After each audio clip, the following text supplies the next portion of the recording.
làm cho lùi đến lấy bác sĩ à thế bà nó để nó lấy vừa phải đi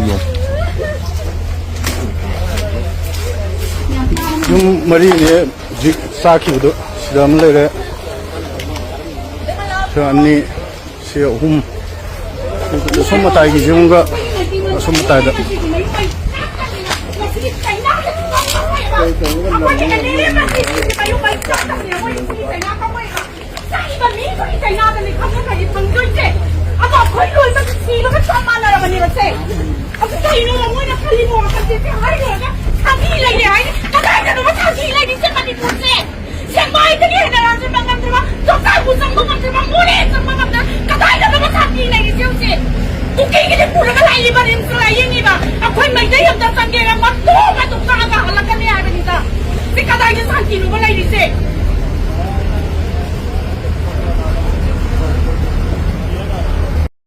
Kanto sabal da kuki mayam hupsi laklaga Central Forcing ki mamang magtada maitay gi yum taruk may thakre Central Forcing na maitay sing da onsilaga tear gas kapkre lathi sars tawkre yum may thabaga mari leina kuki lusing ba ama fare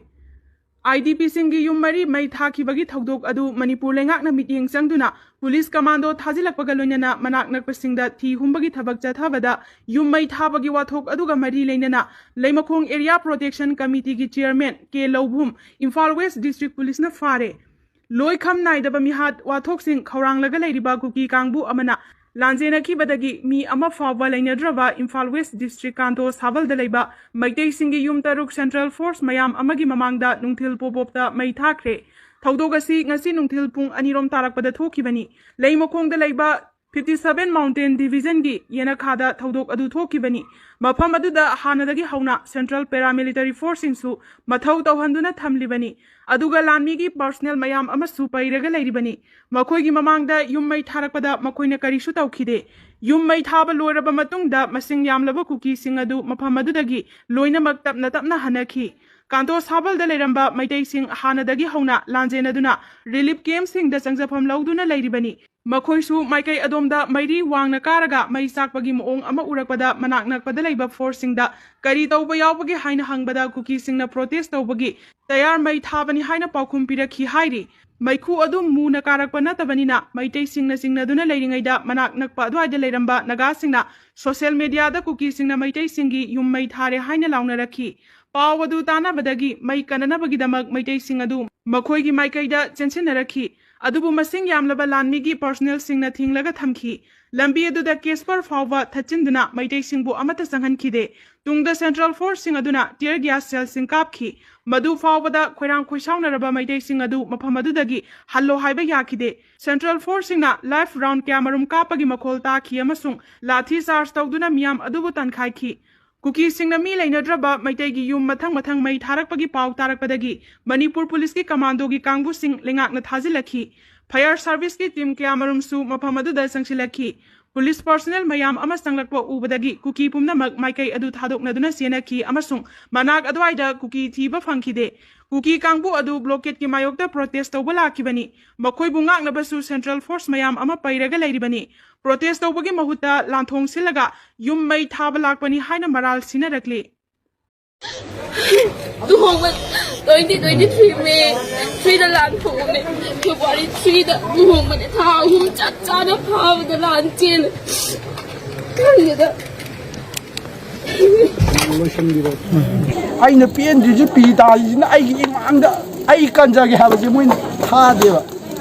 không phụ bài oi jo oi na pha ra ga tham ma ga ko gi loi re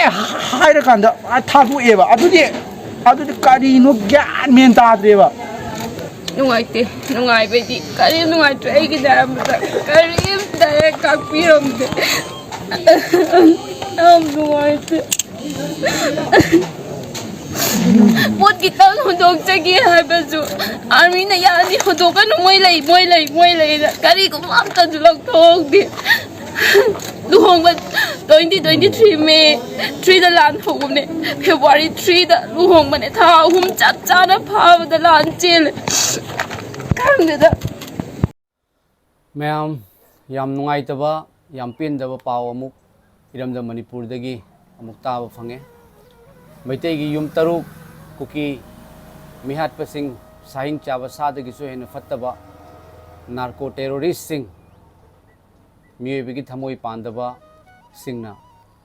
मई थादोक पिरे हाइबगी पाव अमुक social media दा याम कन्ना viral ओइने रखली में इरमदा मणिपुर दा शांति लाए शांति हंजले हाइदुना हाय अदुबु फत्तबा मी सिंग असिना कुकी मिहाटप सिंग असिना मणिपुर थुगाइने बो होनरकपा पोपी ड्रग्स थाबा सिंग असिना ngak leitana mekoina yum mai thaninga ga hek thaba mi phaninga ga hek phaba nongmai kapninga ga hek kapa manipur da tawribasi ekhoi assam da leijaraga suiram da manipur bu nuksijaba irei chama oina asuki matik pen da ba ma phauze karino tawribasi ekhoi manipur se laiba kamani ba sarkar paliba state amagi under da chief minister leiriba manipur da mla leiduna सरकार पाइरिबा लेबाक अमा लमदम अमा ओइरगा करिसु control तौबा ngamdaba aduga yamna thamoi kaibadi kuki mi hatpa singna maitei gi yum thugairaga army singna maitei ngaaga thammaga mai se loina thare haiba matamda thadokpa se karino tawribase army singna mekhoi dan tawriba duty adudi mathaktagi order ni mekhoina ngaibado मठक्तगी तब पिरेइबा order सिनेबा सोइरि सेमे इरमदम Manipur दा लेरिबा येलौमी Naga अमसुंग मैतेगी मठक्तनी हुजिक तौरिबा सेमे अदुगा yum मै थाबा हाइसिबो yum मै थाबा हाइबसे मयाम असिदगी हेना वानिंगाई कपनिंगाई थमोई काइनिंगाई ओइबा लेइतेबा मयाम जुम मै थाबा हाइसे yum दुदा लेरिबा मियोइ पुनमकी मागी मच्चा मागी नुपी मपुरोइबा mama Mopa पुनमकी पोथाफम ओइरिबा हाइरिबा yum मदो मै थाबा हाइना लान से हेक हौरकपदगी ngasi phawbada leptreba yum mai thaba haibase mayam yum duda leriba mi singdugi kari phawramgani khallaga yengbiu mayam hangchang se mai thaba ga chap manaramgani yum duda ममांगैदगी लेरंबा नुंसी खरबा मेमोरीज कया अमा मागी मचा पोकचबगी हराउबगी मयाम अमा दो लोइना मै थादोक पिरिबनेबा पकागी युम जिंगगी जुमगी अर्थ नते जुम हाइबसे पोथाफम अदुने अखोइ मियोइबगी हाइबा पोथाफम अदो मै थादोकपनेबा मयाम अदुगा अखोइगी मणिपुरगी इकाई खुमनजरिबा ऑनरेबल सर खेमचान नाम चीफ मिनिस्टर ना कुकी सिंगदा कुकी ना नारे लाओ रिम्स ता लाओ अखोइ लई हैना गार्ड तौनी कुकी सिंगदा चलगा नुक्सिनबगी पाउजेन जेनगनी कुकी सिंगना मी हातोरकनी युम मैते की युम मै थारकनी नागागी मी हातोरकनी बाइबल की वहाय अमक आई तत्तना इगोंदा फाउजब अम लई हुई सिंगदा सेंगब पोट पिगनु अदुगा नखोइगी मनी मुक्ता ओक सिंगी ममांगदा लंगसिनगनु मरमदी मेखोइना मदु नेट खाइरगा ओनसिलक्तुना नखोइबु मचेत मचेत ताना सगाइगनी है हाइरिबा वहाय से कुकी गी लालौबा मिहाटप सिंग असिदनी थोइबसे मयाम चप चाना अखोइगी ऑनरेबल अखोइगी सार खेमचान कुकी दा मिनुंगसी उडलिबसे मखोइना मिनुंगसी खंगदे मरमदी मिनुंगसी हाइबदा मिनुंगसी सिगी अर्थदा मनुंगदा मियोइबा अम यावरेबा मियोइबगी मिनुंगसी अदो मखोइ मियोइबा नतबगी मरमना मिनुंगसी दो मखोइ खंगदेबा मयाम अइगी माइकैदगी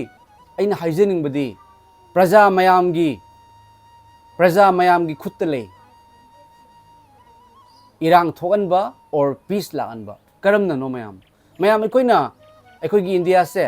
डेमोक्रेसी चटप लेबाक निको अदुना इलेक्शन की मतमदा वोट थादबा मतमदा वोट थादबा मतमदा अखोइगी वोटिंग राइट से असे अखोइना चप चाना सिजिनबा हौजिक्ति अखोइ इरेचा सिंग मिकअप थोकपगी मतम ओइरबनी वोट मतमदा सेल खरगी दमकता लुपा चौंगा की दमकता लिसिंग की दमकता लिसिंग अनी की दमकता लिसिंग मंगा की दमकता अखोइगी वोट की राइट योंथोखिबा तारगदी पैसाना वोट लैखिबा तारगदी हाइरिबा सरकार अदो अखोइ मयामना मिनुंगसी चाउबा लेबाक प्रजा मियामबु नुंगाइना थंबीबा ngamba मागी लेबाक तुदा लैरिबा मिचम सिंगदो अइगी इचानी अइगी इचिलिनाउनी इचे इचलनी मा पाबुंगनी हाइना खनबा ngamba मिहुत नत्तबा तारगदी पैसाना लैबा तारगदी तगदना वाहन खिगनी हौजिक्ति मयाम लाकदौरेदना इलेक्शन मयाम खंगबिरो हौजिक्ति मरमदी हाइरिबा मथक थोंबा सिंग अदो अदुगी ऑर्डर नि army Singh अदुना ngaibado mayam maram masina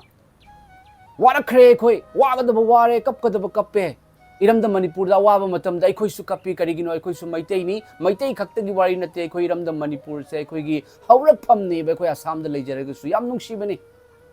tammaga haire ga kanaroi manipur da han ba lan thok tu na relief camp da ima babung ichil naw ichil mayam ma leiba matam da khoi gi kasar lamdam da gi khoi na ngamja ba sel khaire ga iram da manipur da thilu bani khoi tacho ama khoi ichil naw sing na chalaga kari gi no mayam amasung khoi gi thamoi da ne mai chak du lei ba mayam kuki sing na yum mai thani nge thaba nomai kap nge kapa khoi na iram dam nungsi khraba manipur sida khoi na kuki len ka haijel laga kitang emi e kitang khoi gi mafam da khoi na kuki len hari ba mafam du kitang henjen ba da pharaga minungsi kha kang da hatok pa asi phau ba da khoi da peace lauri ba se khoi gi samu maning da pena khong ba hai ba do aduni khoi di totally khoi mioi bagi kaino natrabine ba khoi mioi bagi khoi gi brain da khoi na khali ba si manipur thugai ba popi thaba drugs thaba paisa phangba shaitan gi dharma gi khoi na ningi ba christian hari do adu gi artha da shaitan gi wakal ni khoi da lari ba do aduga khoi christian nate they are not christians khoi christian nate khoi anti christian ni maram di jesu na ya da bang atani khoi na tawri ba do yum mai thaba jesu na ya gadro yumlo na babu na sama kum na nungsi wai na haibi ba Jesu Christa thajai haiba kuki gi Christian sing na yum mai thare budo Jesu na yagadro mi micham hali budo Jesu na haibra haide Jesu na haide wa ngatani me koin tawri bese me koi anti Christian haiba di Christian gi mayok ta leiba me koi yaw gi fi sel laga manung da charam na raba kai sal oi raba ngaktani maramaduna praja miyam gi khutta lei lakpa laiba election matam asida kanada thadagani kanada hapkani haibado phop ki oiro paka gi oiro jum duda khwaidigi chawba paisa digi henba ma khag yauri madudi asa thamoi potha japham oiba magi matei manau magi macha sing mama mapa na ahawba ma leiraga irombo oiresu nga thombo oiresu chicken oiragasu harau na nungsi na chamin naraga potha zariba mafam mado ado mai thadok pani adu su relief camp da adu kuina leiraga ngasi phawda solution lakrabra sondana ingthare aina haini kuki dana nungsiba ulli kuki na khoi da hatorei naga gi mitaruk minungsi khangdana hatoi aduga kuki da mateng tauba lao noi gi min narasu khoi na guard tauni khoi na security pini karino tauri bese makok mamai samnada ba haiba dunia ba masida wari bese kanano micham ni imadu na ngasagi imam na haibi bodo angam mathau singi yum di mai chakte angam mathau sing di relief camp da leite nong angam mathau sing do relief camp da thamma khanga dabani relief camp da mathau karam na leiram ngani ba mayam bhara da paisa piraga leiba fawbada yum da haningi ba yum da changningi ba relief camp du ga leiram ga da bodo numit mangani tarani thama thani tha manga fawbada leirakpada aduk waga da ba mafam du chahi kya surage ba hojik fawbada relief camp da leiri ba se asigi solution karisu puthokpa ngamdaba yelhomi oiriba naga amasung maitei muthatnabagi damakta hotnariba lalong ase mayam lakadoriba election matamdane adomna adugi chap chaba adugi wakhal adu leiraga kanada mihut pisino amaga yetnabagi mahuta amaga munabagi mahuta hojikti aikhoigi ima lebak pu nungsiba ireicha sing nungsiba masagi oijaba thidaba thawai kathoge haina tholakpa hairiba mihut ado tholakani leiribani iramda manipur da thoiba ngaktani mayam kas asam da leiba aina khangi iramda manipur se sana lebak hairi se sana thoiba sports ta yengbiu tongan ba department sing da yengbiu ai se kaino da mayam fire engineering and safety management haina Aurangabad Maharashtra dagi ai course tamjaduna ai digboy gi refinery da ai practical training tawraba matungda mayam ai se safety officer gi post da ai KC international haina power grid ki company da mayam ai thabak tawjare me safety officer oina hariba adugi northeast gi entire northeast gi safety gi manager se manipur gi oirami sar nokul sar aina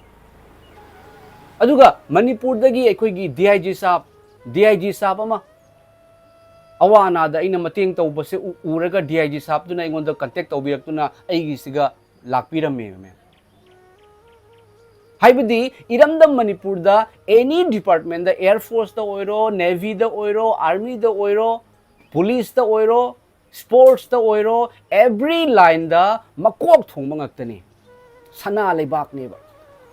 mayam maramuduna iramdam Manipur dagi athoiba luchingba amatang puthokpiyo khut yon lona duna haizeri athoiba luchingba amatang puthokpiro iramdam Manipur da soidana ing thaba lakani lakpasu oirasanu maramdi awabagi kham thengba haibado oire kham thengba haibado oire iramdam Manipur gi mapanda leiriba maitei ekhoise ekoi khangbada ware ba mayam mikap mirau kholse taba matam amasung shornasu ing thaba lamdam yangna pubirakpa oirasanu mayam aina haijaribasi aigi thamoi da leijabado irei chabu nungsijaba mo ina haijabani adongi comment kari lei haiba phongdok piramo aduga mayam nungaiba laklagani ing thaba laklagani phattabana kuina leiba ngamoi phattabadagi afabana hena chawi shaitan dagi ishorne hena kali haiba ishor mahak leiri mahakti achumbani achumbagi maikai da lei haiba achumbaduna ing thaba yangna purakpiba oirasanu iramdam Manipur da ing thaba lakpa oirasanu adom mayam gi khutta lei aina haijaribasi adom yabibra yabiningdebra comment tawbiram thagachari mayam long live Manipur iramdam Manipur da ing thaba lakpa oisanu yelomi oiriba naga maitai amasung maitai pangal ahumak punsin biu ko ahumak machil manau oiriba ahumse punsin biu khaidok na biganu kanagumba singna khatna na bagi thugai na bagi irang sagat na bagi khonaraga sune irang sagat pa oibiganu ko mayam hairiba ahum sina pun kiba matamdani pangal oiriba se hojikti pullabani naga amasung maitai gi machin manau gi achet pa mari lakhre ko maitai pangal gi oja sing ichilnau ichel sing su khoi pullaga hairiba mihat pasing popi thariba sing drugs thariba sing minungsi khangdaba sing nungsi haitana mi hatok pasing Manipur thugai ne bo honarak pasing machin da Christian kauraga manung da shaitan leiba sing do aduga adugi maikaida adugi against adugi mayok da khoi yellow missing pullaga lebinase ishorna pumnamakpu loina bibo oisanu pumnamakpu ingthana thambiba aduga iramda Manipur da ingthaba lakpo oisanu amasung mayam hojiki yum amakak yum taruk khoigi kena tawbudo maina kuki singna mai thadokpudo aduda uzabada yam nungaiti amasung Kanbiba Mapu hairiba Jesu Christa ipana seman biriba YouTube channel asigi maikei dagi karigumba mateng oina ko sel gi mateng oina kharadang ipangsening Prabhu Jesu Christa gi maikei dagi pangduna sulai mayamna hena khangbiriba duni mateng khara pangseningi ai amasung ai gi nupi ai khoi gi maikei dagi de khoina ngamjaba hapchagani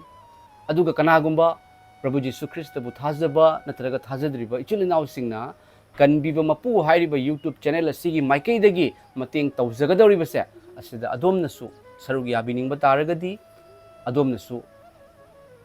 mateng tawbiramu haibase haizege maramdi awaba anaba mai khoina uba matamda tuminna yengduna chin khatana nungsiganu hai thabak yauraga nungsiba se shorna pamani maramaduna aikhoi Prabhu Jesu Christa gi thogal amasung ishorna pumnamakpu nungsi madi dharma sandokpa lakpa nate magi mafamda khangdaba misingna Christian haugi lain haijabagi wani ma Bible paradi mamit pangdorakani ko Jesu di mi gini mi haibase amatani ko mayam mi haibase ta dharma di jat mi na khai neba ko mayam aduna chilina uche chalima pabung sing adom na mateng tawbudo ishorna khangibani aina amu haidokpagi mathau tade aingondasu aina koi mateng tawbirakpasingi maming haidoksege haibada oja haibinu secret una thamu maramdi chummewa ishorna uriba mateng taw awana da laira leita laira da mateng tawbudo Yehova ishorda puthokjabani mahakna double hanbirakani triple hanbirakani ba mayam maramaduna yengbiriba Kanbiba Mapu gi subscriber sing ꯑꯩꯅ ꯈꯨꯠ ꯑꯅꯤ ꯂꯣꯟꯅꯗꯨꯅ ꯄ꯭ꯔꯚꯨ ꯖꯤꯁꯨꯒꯤ ꯃꯤꯡꯗ ꯍꯥꯏꯖꯔꯤ ꯑꯩ ꯃꯇꯦꯡ ꯈꯔ ꯇꯧꯖꯒꯗꯧꯔꯤ ꯑꯗꯣꯝꯅ ꯑꯗꯣꯝꯒꯤ ꯃꯛꯅꯤ ꯈꯟꯕꯤꯔꯒ ꯂꯩꯇ ꯂꯩꯇꯅ ꯀꯅꯥꯒꯤꯁꯨ ꯃꯇꯦꯡ ꯂꯩꯇꯅ ꯑꯩꯅ ꯇꯧꯖꯒꯗꯧꯔꯤꯕꯁꯦ ꯑꯩꯈꯣꯏꯅ ꯇꯧꯖꯒꯗꯧꯔꯤꯕꯁꯦ ꯑꯁꯤꯗ ꯑꯗꯣꯝꯅ ꯉꯝꯕꯤꯕꯗꯣ ꯃꯇꯦꯡ ꯇꯧꯕꯤꯔꯝꯃꯣ ꯑꯃꯁꯨꯡ ꯑꯩꯈꯣꯏꯅ ꯃꯇꯦꯡ ꯇꯧꯁꯤ ꯄ꯭ꯔꯚꯨ ꯖꯤꯁꯨꯒꯤ ꯃꯤꯡꯗ ꯀꯟꯕꯤꯕ ꯃꯄꯨꯒꯤ ꯃꯤꯡꯗ ꯃꯔꯝꯗꯤ ꯃꯍꯥꯛꯅ ꯄꯨꯝꯅꯃꯛꯄꯨ ꯀꯟꯕꯤꯕ ꯄꯥꯝꯃꯤ ꯃꯈꯣꯏꯗ ꯈꯔꯗꯪ ꯑꯣꯏꯔꯒꯁꯨ ꯑꯩꯈꯣꯏ ꯃꯇꯦꯡ ꯇꯧꯃꯤꯟꯅꯁꯤ ꯃꯌꯥꯝ ꯑꯩ ꯖꯤꯄꯦ ꯅꯝꯕꯔ ꯍꯥꯞꯆꯔꯝꯒꯦ ꯀꯅꯥꯒꯨꯝꯕꯁꯤꯡꯅ ꯃꯇꯦꯡ ꯇꯧꯕꯤꯅꯤꯡꯕ ꯇꯥꯔꯒꯗꯤ ꯇꯧꯕꯤꯔꯝꯃꯨ ꯑꯃꯁꯨꯡ ꯏꯁꯣꯔꯅ ꯃꯇꯦꯡ ꯇꯧꯕꯤꯔꯛꯀꯗꯧꯔꯤꯕ ꯄꯨꯝꯅꯃꯛꯄꯨ ꯏꯁꯣꯔꯅ ꯍꯦꯟꯅ ꯄꯤꯅꯕꯤꯕ ꯑꯣꯏꯁꯅꯨ ꯃꯔꯝꯗꯤ ꯏꯁꯣꯔꯒꯤ ꯋꯥꯍꯩꯅꯤ ꯑꯩꯈꯣꯏꯅ ꯄꯤꯕꯗꯣ ꯑꯗꯨꯗꯒꯤ ꯗꯕꯜꯗ ꯏꯁꯣꯔꯅ ꯄꯤꯔꯛꯀꯅꯤ ꯇꯥꯕꯤꯈ꯭ꯔꯕ ꯄꯨꯝꯅꯃꯛꯄꯨ ꯏꯁꯣꯔꯅ ꯂꯣꯏꯅꯕꯤꯕ ꯑꯣꯏꯁꯅꯨ